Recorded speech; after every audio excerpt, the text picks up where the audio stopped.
I'm standing at the information desk of Prague's main train station when this guy walks up, mid-30s, wearing a Yankees cap and pulling a rolling suitcase that's clearly seen better days. He slaps down a printed map of Europe with about 40 cities circled in red marker.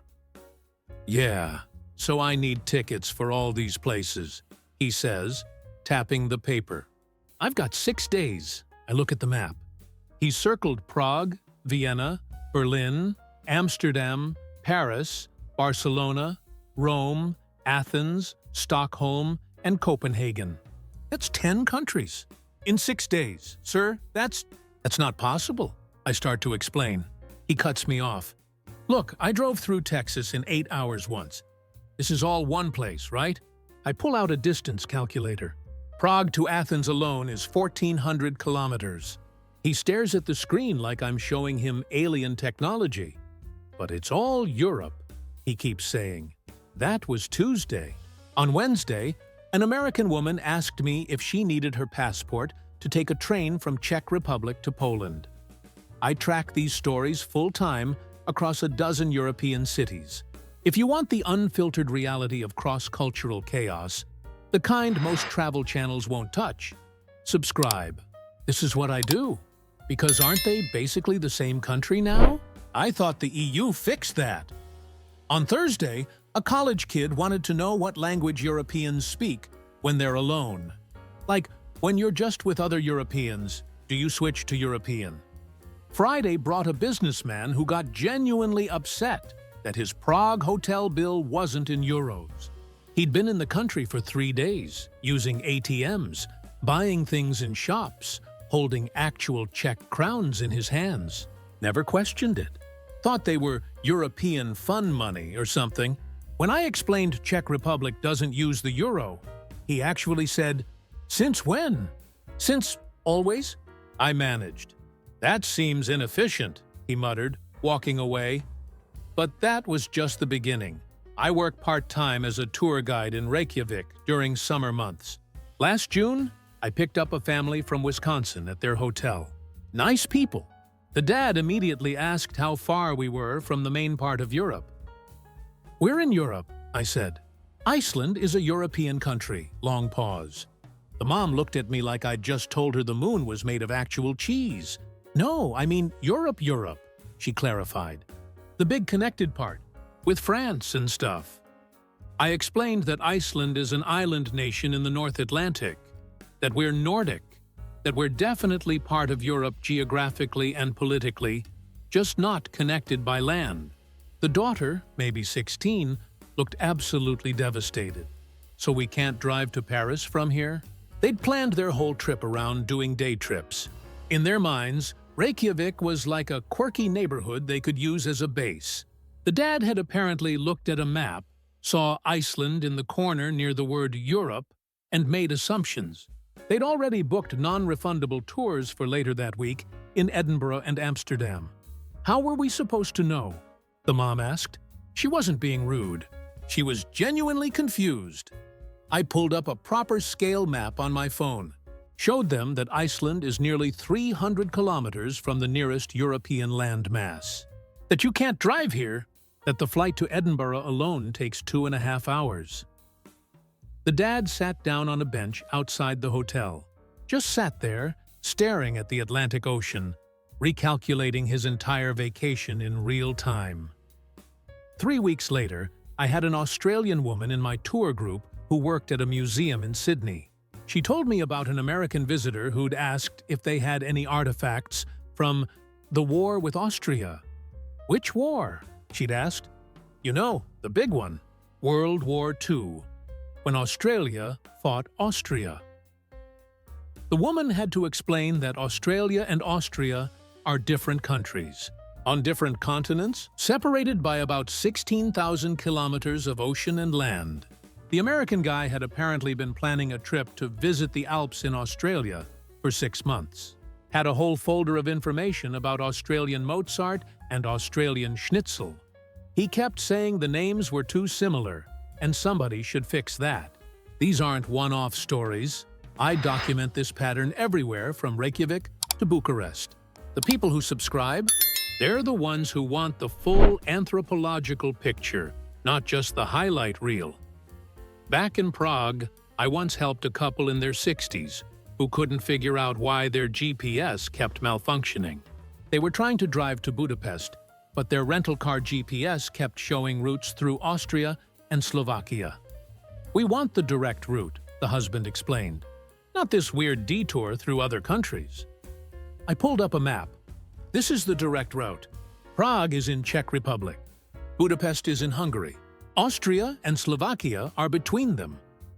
"But they're both in Eastern Europe," the wife protested.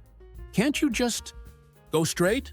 They thought Eastern Europe was like a state, that you could drive around freely within it, without crossing borders or dealing with different countries. When I explained that Eastern Europe is a geographic region containing multiple sovereign nations, each with their own governments, languages, and laws, they looked at me like I was overcomplicating things.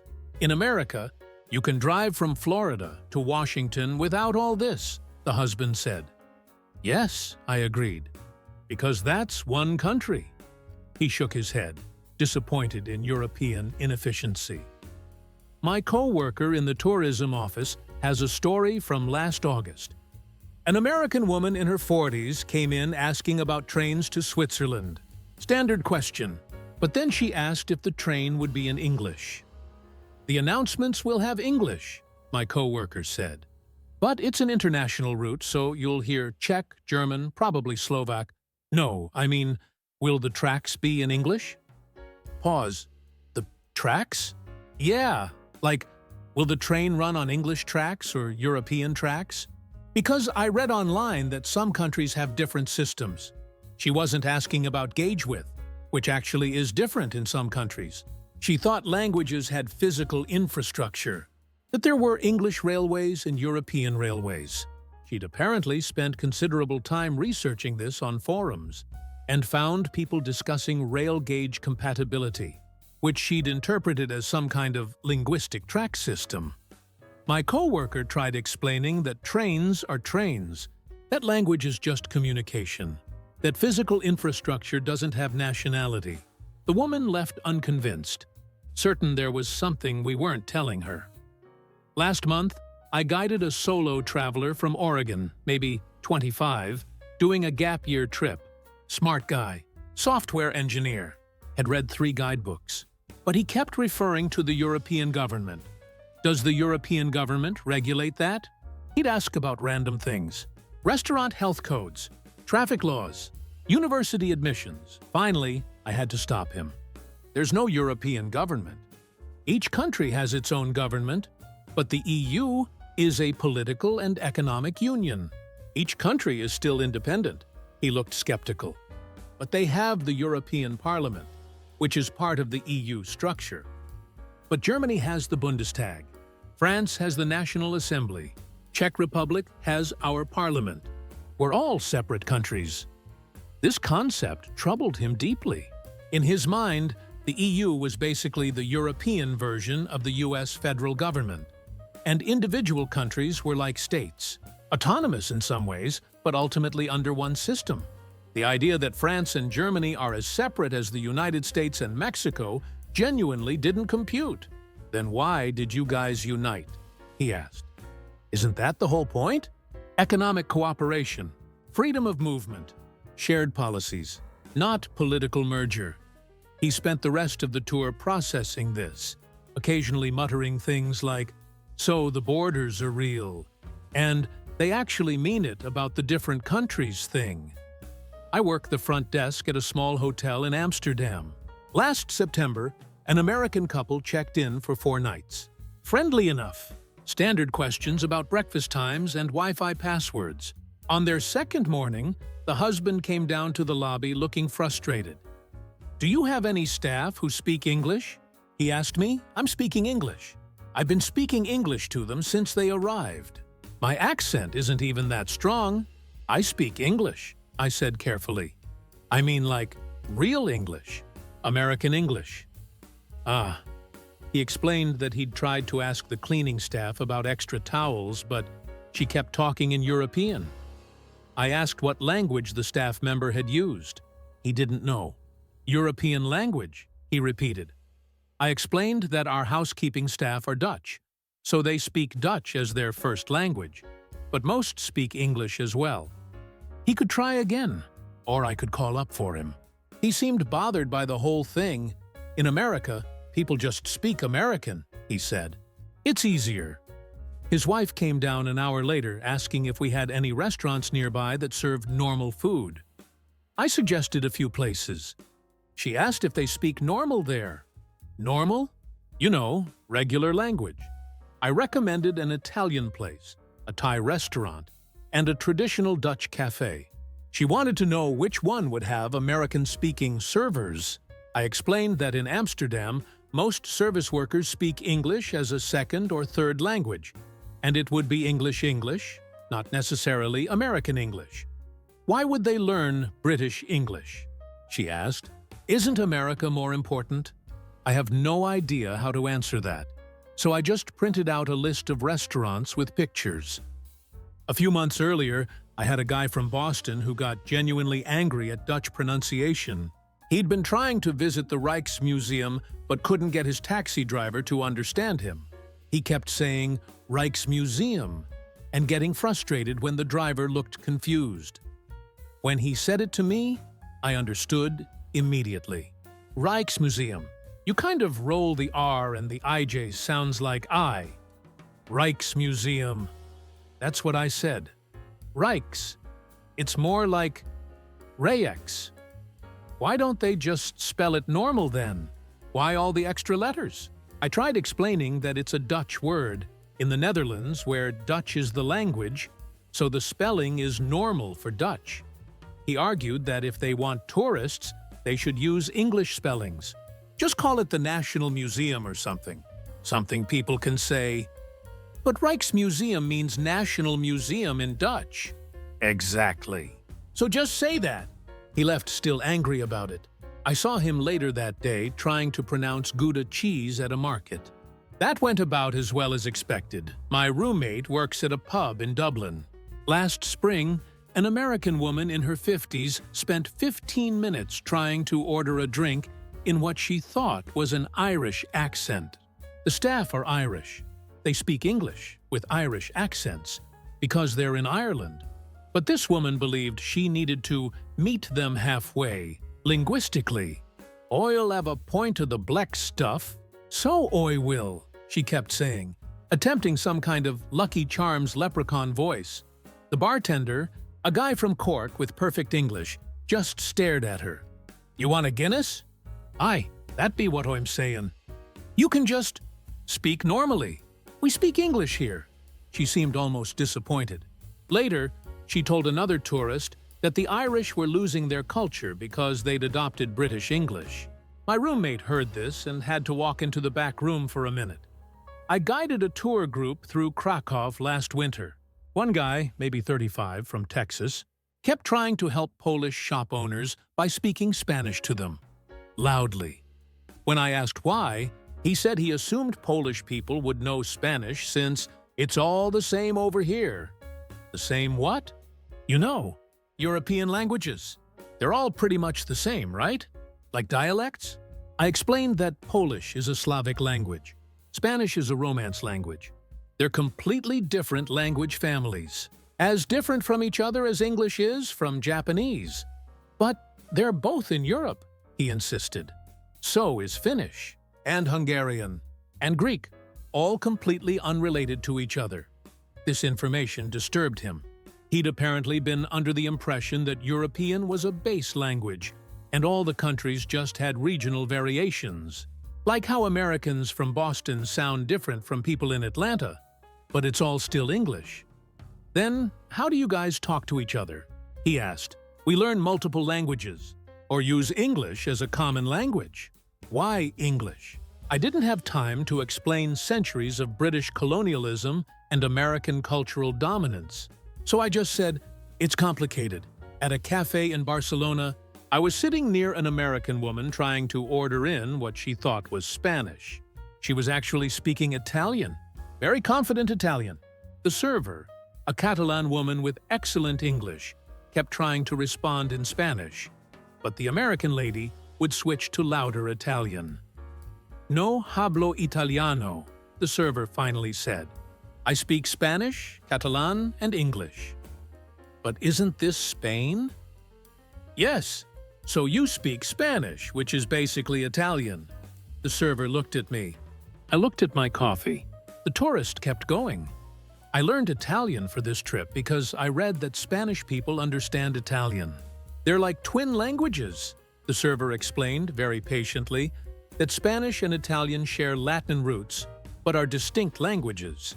Mutually intelligible in some ways, but not the same. The woman insisted her phrasebook said they were interchangeable. She eventually ordered by pointing at the menu, still convinced everyone was being difficult on purpose. I work at a pharmacy in Stockholm. Last July, an American man in his 40s came in needing prescription medication. Standard process. He shows me his US prescription. I explain we need a Swedish doctor to authorize it. I direct him to a clinic nearby. He looked at the paper I gave him with the clinic address and hours. It says they close at 5 p.m. Yes, but it's 3 p.m. now. Correct. "You have time.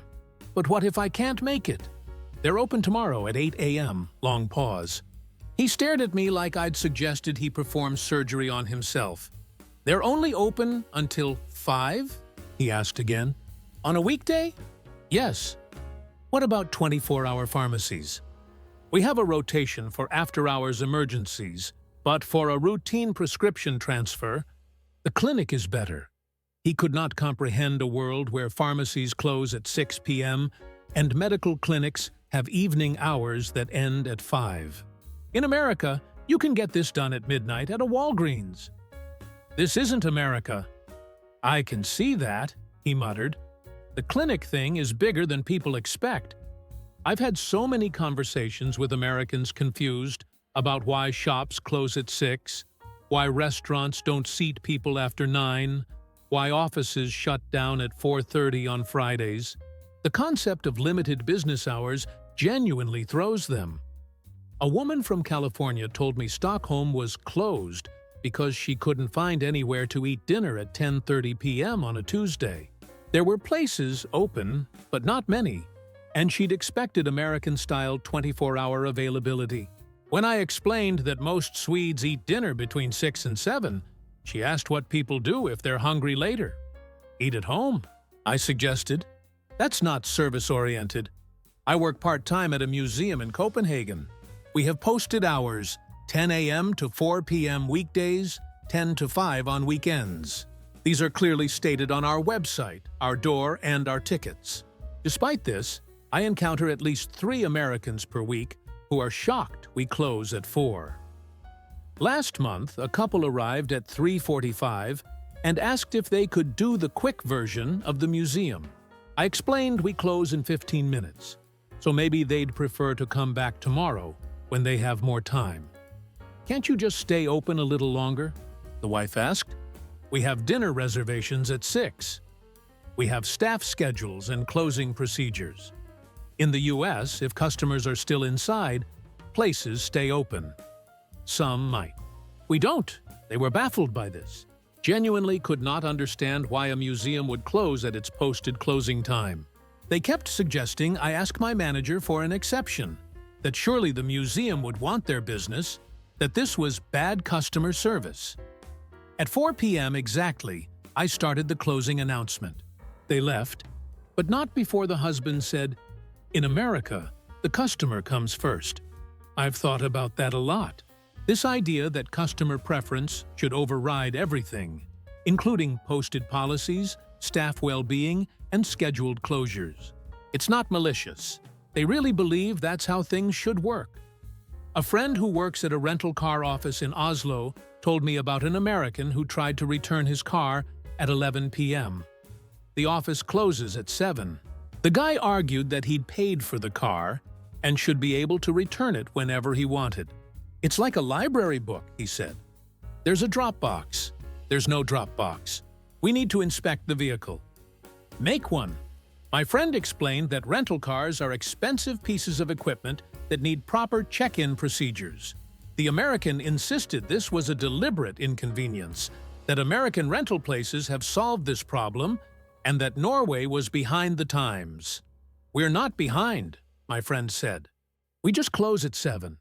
I was helping an elderly couple from Florida book train tickets in Brussels. They wanted to leave at 6:30 a.m. I asked if they were sure, since that's quite early. They said they were used to it because in Florida, they're always up by 5:30.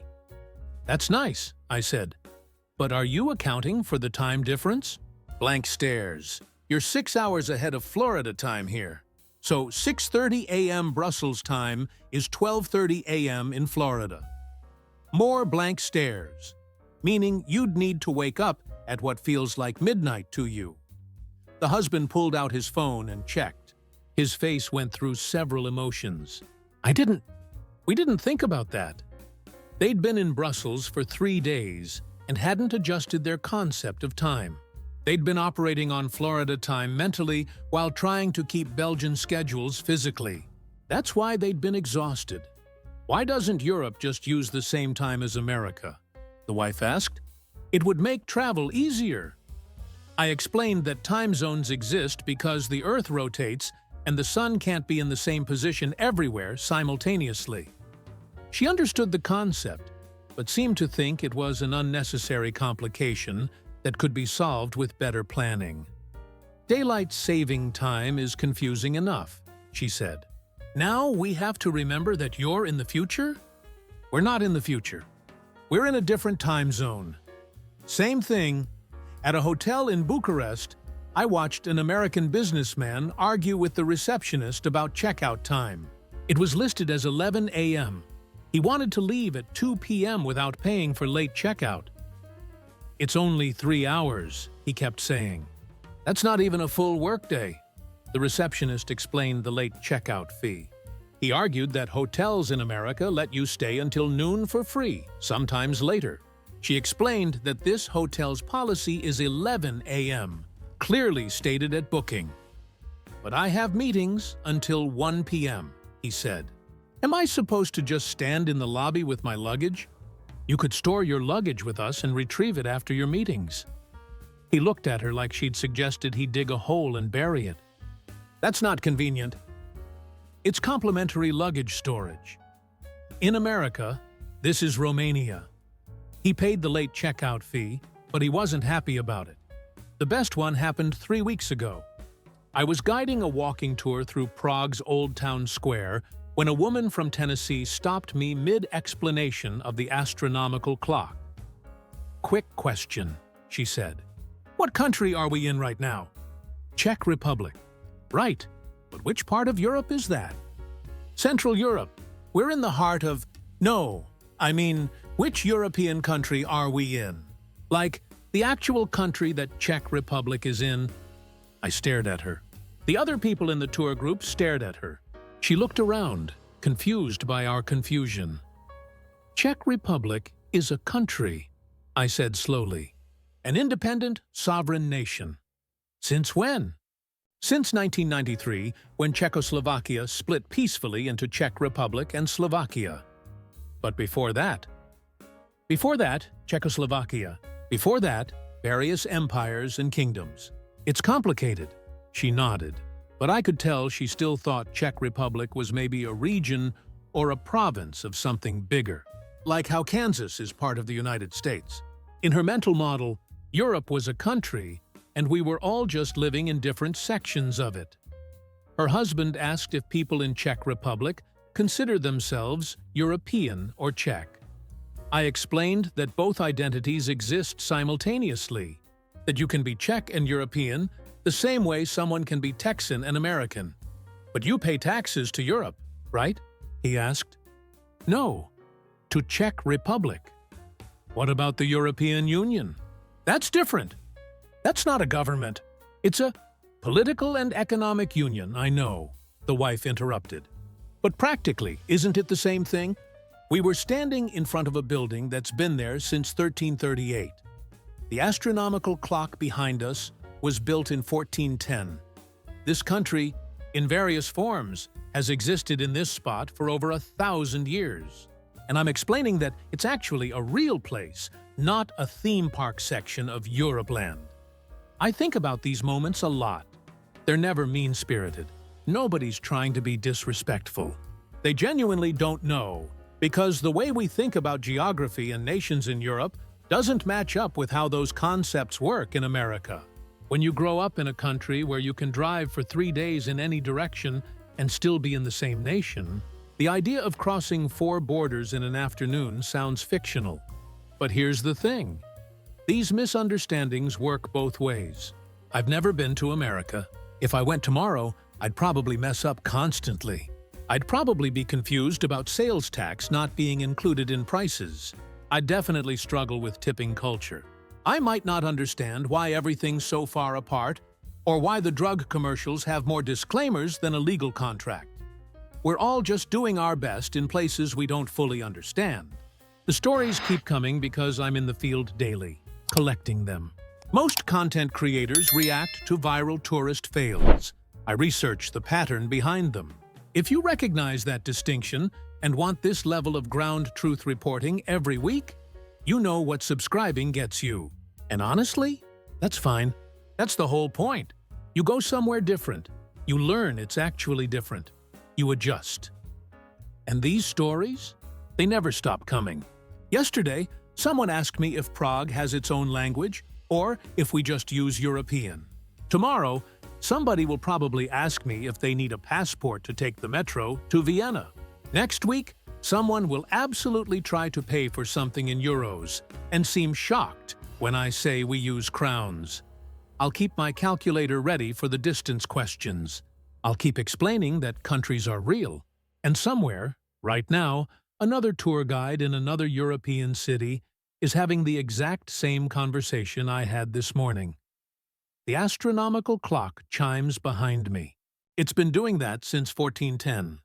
Some things change. Some things really don't.